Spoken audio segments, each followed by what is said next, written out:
Alright, this was the complete opposite of Game 4, and now I understand why both teams were conserving all their energy, because this was an absolute war zone. It was as physical as it gets, and in these types of games, there's never anything easy at all, so it was just survival of the fittest. The defensive pressure and effort on rotations were constant all night, because neither team wanted to give up clean looks from deep, and that just resulted in a bloodbath in the paint with both teams forcing it inside. Damn near every single point had to be earned, and when it's this difficult to score, it's hard to get a rhythm, so I'm not surprised to see both teams shooting the 30s.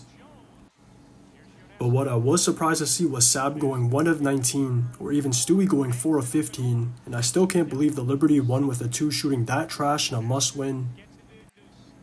Fortunately for them, the others showed up, not even in just this game, but the entire finals, and once again, a lot of it came from their size advantage. The obvious was Jonquel being Shaq-like inside with a 40 clip outside, and dumping to her in the post was a cheat code, because it was either 2 points, a whistle, or her drawing multiple bodies. She was the most consistent player with a 56, 43, and 100 shooting split, so the finals MVP was well deserved, but the two unsung heroes that won't get much praise were Wnba and Sabally.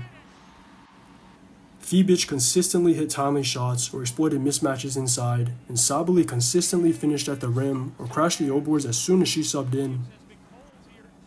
Without those three's production, there's no chip, and they were the main reasons for him running it back in the second and third. But as good as they were, the whistles were a big part of that, and it's hard to ignore the big free throw discrepancy. Of their 60-point total at the end of the fourth, the Liberty only made one more bucket than free throw, and the 19 of them were a third of their points.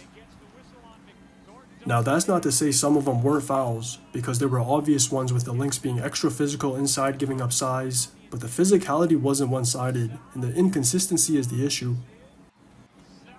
I don't even like blaming the refs, because in real time, the majority of plays are 50-50, but even giving them the benefit of the doubt, it still can't justify the foul on the potential game-winning stop, and that not being overturned after the replays from multiple angles was crazy. A travel is never going to be called in that situation, but it made no sense for them to uphold the foul with the reason being a legal guarding position, because Atlanta was there and vertical prior to Stewie even going into her shooting motion, so that was a trash excuse.